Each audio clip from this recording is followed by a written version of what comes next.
Bismillahirrahmanirrahim. Assalamualaikum warahmatullahi wabarakatuh. Allahumma inna nas'aluka ilman nafi'a wa rizqan thayyiba wa amalan mutaqabbala. Allahumma akhrijna min zulumatil wahmi wa akrimna binuril fahmi waftah alaina bima'rifatil ilmi wasahil lana abwaaba fadlika ya arhamar rahimin. Alhamdulillahi rabbil alamin wa bihi nasta'in ala umurid dunya waddin wassalatu wassalamu ala asyrafil anbiya'i wal mursalin wa ala alihi wa sahbihi ajma'in, amma ba'du. Bapak, Ibu, dan adik-adik yang dirahmati dan dicintai Allah Subhanahu wa ta'ala, di video ke-23 ini kita akan mendapati Rasulullah SAW berada pada kondisi yang berduka sekali, sedih banget, atau biasa disebut dengan amul huzni. Kenapa begitu? Karena orang-orang yang sangat dicintainya dan mereka mencintai Nabi meninggal. Yang pertama, dengan kematian Abu Thalib, paman beliau, sang pembela Nabi selama melaksanakan dakwahnya di Makkah,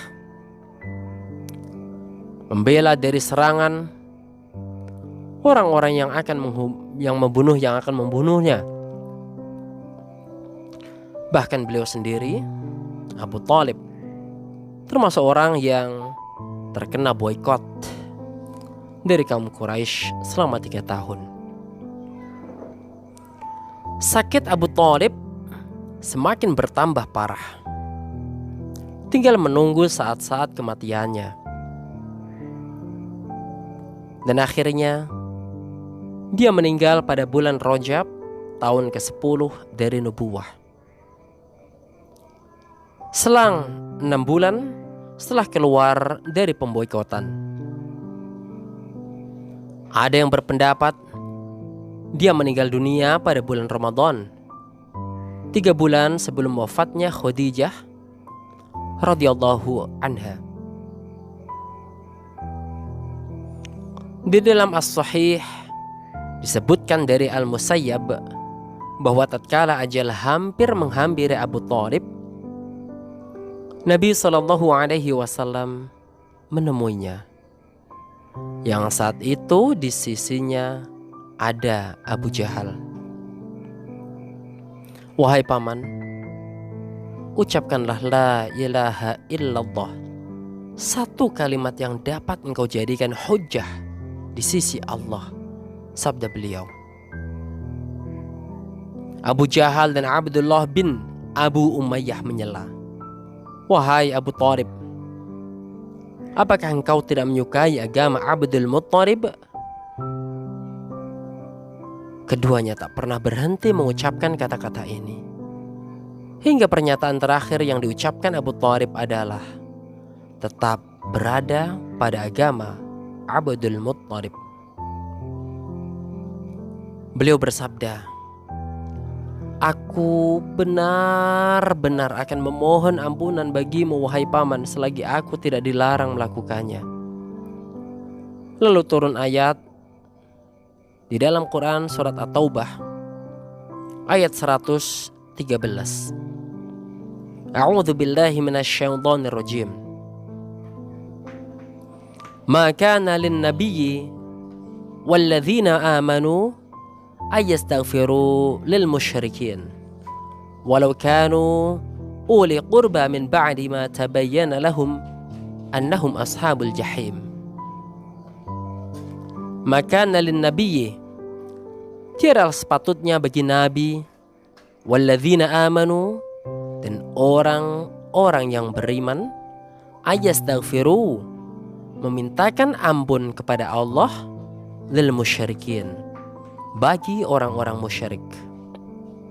Walau kanu uli qurba min ba'di, walau kanu ulil qurba, walaupun orang-orang musyrik itu adalah kaum kerabatnya, min ba'di ma tabayyana lahum, sesudah jelas bagi mereka, annahum ashabul jahim, bahwa orang-orang musyrik itu adalah penghuni neraka jahanam.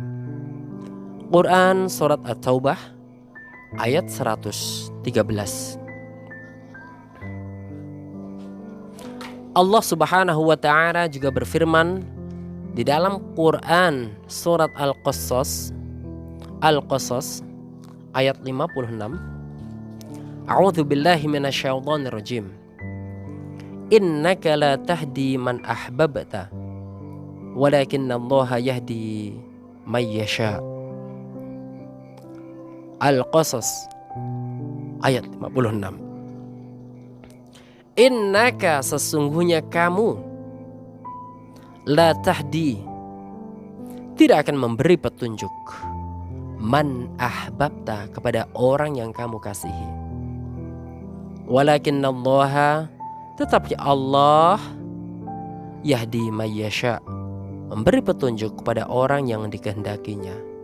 Al-Qasas 56.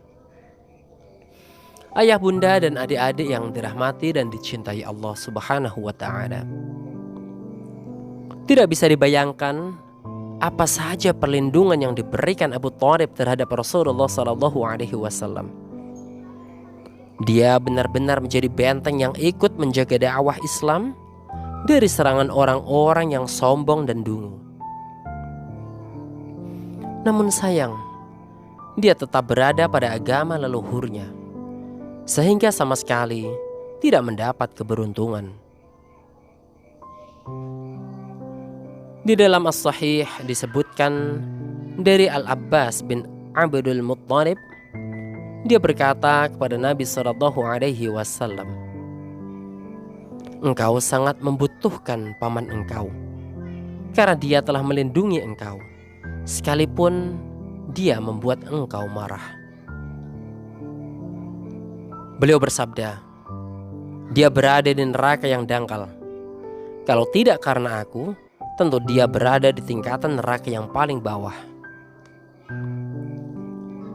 Dari Abu Sa'id Al-Khudri, bahwa dia pernah mendengar Nabi SAW bersabda, semoga syafaatku bermanfaat baginya pada hari kiamat nanti, sehingga dia diletakkan di neraka yang dangkal hanya sebatas tumitnya saja.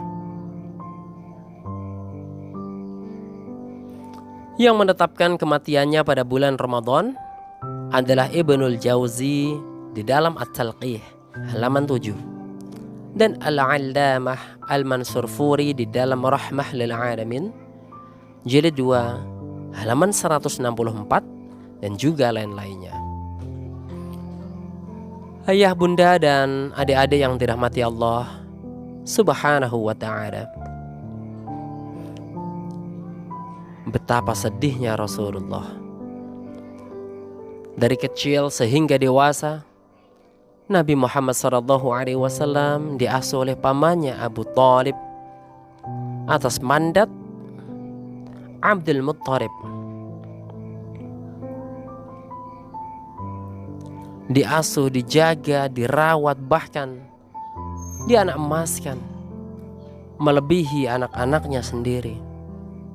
Tetapi di akhir hayatnya, bahkan untuk mengucapkan satu kalimat saja, la ilaha illallah, pamannya enggan.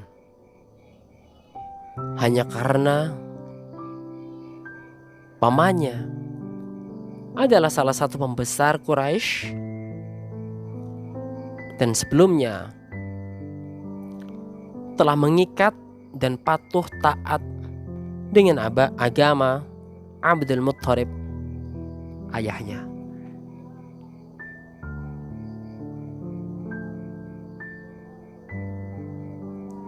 Orang kedua yang disayangi Rasulullah, yang sangat dicintainya karena perjuangan jiwa dan raganya ditumpahkan untuk dakwah. Seluruh kekayaannya untuk dakwah dan risalah yang diemban oleh Rasulullah SAW.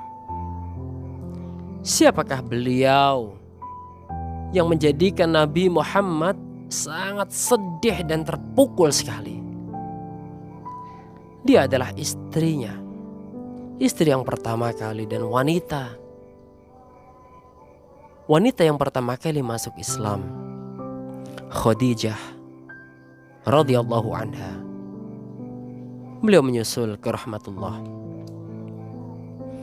Kira-kira 2 atau 3 bulan setelah Abu Thalib meninggal dunia, Ummul Mukminin Khadijah Al-Kubra meninggal dunia pula. Tepatnya pada bulan Ramadan pada tahun ke-10 dari nubuwah. Pada usia 65 tahun, sementara usia beliau, Nabi, saat itu 50 tahun.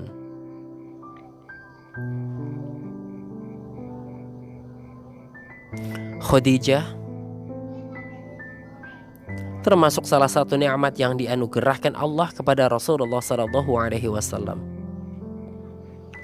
Dia mendampingi beliau selama 1/4 abad, menyayangi beliau di kala resah, melindungi beliau pada saat-saat yang kritis, menolong beliau dalam menyebarkan risalah, mendampingi beliau dalam menjalankan jihad yang berat, rela menyerahkan diri dan hartanya kepada beliau.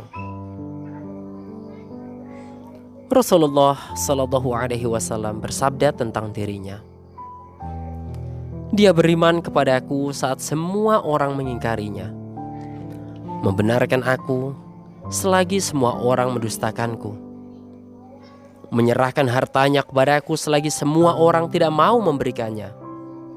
Allah menganugerahiku anak darinya selagi wanita selainnya tidak memberikannya kepada aku." Ini diriwayatkan Ahmad di dalam musnadnya jilid 6 halaman 118. Di dalam Sahihul Bukhari dari Abu Hurairah radhiyallahu anhu, dia berkata, Jibril mendatangi Nabi SAW seraya berkata, "Wahai Rasulullah, inilah Khadijah yang datang sambil membawa bejana yang di dalamnya ada lauk atau makanan atau minuman. Jika dia datang, sampaikan salam kepadanya dari Robnya dan sampaikan kabar kepadanya tentang sebuah rumah di surga yang di dalamnya tidak ada suara hiruk pikuk dan keletihan." Ayah, bunda, dan adik-adik yang dirahmati dan dicintai Allah Subhanahu wa ta'ala, duka yang bertumpuk-tumpuk. 2 peristiwa ini terjadi dalam jangka waktu yang tidak terpaut lama, sehingga menorehkan perasaan duka dan lara di hati Rasulullah Sallallahu Alaihi Wasallam. Belum lagi cobaan yang dilancarkan kaumnya, karena dengan kematian keduanya, mereka semakin berani menyakiti dan mengganggu beliau. Mendung menjadi bertumpuk-tumpuk, sehingga beliau hampir putus asa menghadapi mereka. Untuk itu beliau pergi ke Taif dengan setitik harapan mereka berkenan menerima dakwah atau minimal mau melindungi dan mengulurkan pertolongan dalam menghadapi kaum beliau. Sebab beliau tidak lagi melihat seseorang yang bisa memberi perlindungan dan pertolongan, tetapi mereka menyakiti beliau secara kejam yang justru tidak pernah beliau alami sebelum itu dari kaumnya. Ada yang beliau alami di Makkah juga dialami para sahabat. hingga sahabat karib beliau, Abu Bakar As-Siddiq, berniat hijrah dari Makkah. Maka dia pergi hingga tiba di Barkil Ghomat. Tempat yang ditujunya adalah Habasyah. Namun akhirnya dia kembali lagi setelah mendapat jaminan perlindungan Ibnu Dughunnah. Siapa itu Ibnu Dughunnah? Syekh Akbar Khan An-Najib Abadi menegaskan bahwa peristiwa ini terjadi pada tahun itu pula. Bisa dilihat di Tarikhul Islam jilid 1 halaman 120. Kisah secara lengkapnya ada dalam Sirah An-Nabawiyah Ibnu Hisham jilid 1 halaman 372 dan 374, dan Sahihul Bukhari jilid 1 halaman 552 sampai 553. Menurut Ibnu Ishaq, setelah Abu Thalib meninggal dunia, orang-orang Quraisy semakin bersemangat untuk menyakiti Rasulullah SAW daripada saat dia masih hidup. Sehingga ada di antara mereka yang tiba-tiba mendekati beliau, lalu menaburkan debu di atas kepala beliau. Beliau masuk rumah dan debu-debu itu masih memenuhi kepala. Lalu salah seorang putri beliau bangkit dan membersihkan debu-debu itu sambil menangis. Beliau bersabda kepadanya, "Tak perlu menangis wahai putriku, karena Allah akan melindungi bapakmu." Pada saat-saat seperti itu beliau juga bersabda, "Aku tidak pernah menerima gangguan yang paling kubenci dari Quraisy hingga Abu Thalib meninggal dunia. Karena penderitaan yang bertumpuk-tumpuk pada tahun itu, tahun ke-10 nubuwah, maka beliau menyebutnya sebagai Amul Huzni, tahun duka cita, sehingga julukan ini pun terkenal dalam sejarah." Ayah, bunda, dan adik-adik yang dirahmati Allah Subhanahu wa ta'ala, selanjutnya beliau menikah dengan Saudah. Pada bulan Syawal tahun ke-10 dari nubuwah, Rasulullah SAW menikahi Saudah binti Zam'ah. Dia termasuk orang-orang yang lebih dahulu masuk Islam, ikut hijrah ke Habasyah yang kedua. Suaminya adalah As-Sakran bin Amr yang juga masuk Islam dan hijrah bersamanya pula. Dia meninggal dunia di Habasyah, atau menurut pendapat lain dia meninggal dunia di Makkah sepulang dari Habasyah. Beliau Nabi melamar Saudah lalu menikahinya. Dia adalah wanita pertama yang dinikahi beliau sepeninggal Khadijah. Setelah beberapa tahun kemudian, Saudah memberikan bagian gilirannya kepada Aisyah. Bisa dilihat di Rahmah lil Alamin jilid 2 halaman 165 dan Talqihu Fuhumi Ahlil Athar halaman 10. Ayah, bunda, dan adik-adik yang dirahmati dan dicintai Allah, bisakah kita membayangkan jikalau kita sejak kecil sampai dewasa dirawat oleh ayah dan bunda kita, disayangi, dicintai, dipelihara, dibela, dididik, lalu kemudian kita pada posisi sulit, posisi mencari rezeki misalkan, atau posisi sedang kuliah di luar negeri katakanlah. Intinya kita sedang berjihad, sedang berjuang demi sesuatu yang bermanfaat. Lalu ayah kita meninggalkan kita yang sedang berjuang untuk selamanya. Pertanyaan saya, sedihkah kita? Jawabannya tentu sedih dan sangat sedih. Lalu kemudian 3 bulan setelahnya, ibu kita, ibunda kita yang telah melahirkan, menyusui, sebelumnya mengandung kita, pun meninggal dan meninggalkan kita untuk selama-lamanya. Masih teringat saat mereka berdua memeluk kita, menasehati kita, waktu kecil menyuapi. Kalau sekarang berarti mentransfer uang. Bahkan sekalipun sebenarnya tidak punya uang, tapi mereka mengusahakan agar uang itu diberikan sama kita karena kita sedang membutuhkan. Yakin setiap kita pasti pernah melalui itu. Lalu pertanyaannya, sedihkah kita setelah ditinggal ayah kita lalu diteruskan atau diikuti meninggalnya ibu kita tercinta? Betapa hari-hari kita gelap, hari-hari kita tiada semangat, hari-hari kita hampa.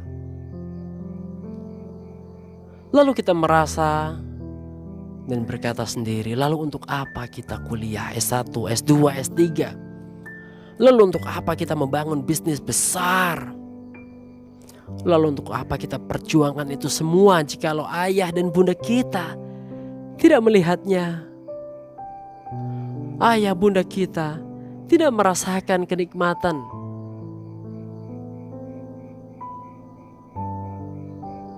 Ya Rob, ampunilah kedua orang tua kami. Sayangilah mereka sebagaimana mereka menyayangi kami saat kecil. Ya Rob, jikalau ada di antara kita ayah dan bundanya meninggal, maka lapangkanlah kuburannya, kurangi, dihindarkan, dan bahkan hilangkan azab mereka ya Allah di kuburan. Ya Rob, jikalau mereka masih ada sekarang ini, jangan pernah Engkau sia-siakan mereka untuk kami dan kami untuk mereka ya Rob. Sehatkan mereka, sehatkan selalu ya Rob. Jikalau mereka ada penyakit, mudahkanlah rezeki mereka dan murahkanlah ya Rob jikalau sulit bagi mereka untuk mencari rezeki. Ya Rob, jagalah mereka selalu, jagalah mereka selalu. Ridhoilah mereka sebagaimana mereka ridho kepada kami. Allahumma inna nastaudi'uka ma 'allamtanahu fardudhu ilaina 'inda hajatina ilaihi wa la tunsinahu ya rabbal alamin. Saya Ahmad Mustaghfirin Pare meminta maaf bila ada kekurangan di sana sini. Hadza wa syukran. Tsumma assalamualaikum warahmatullahi wabarakatuh.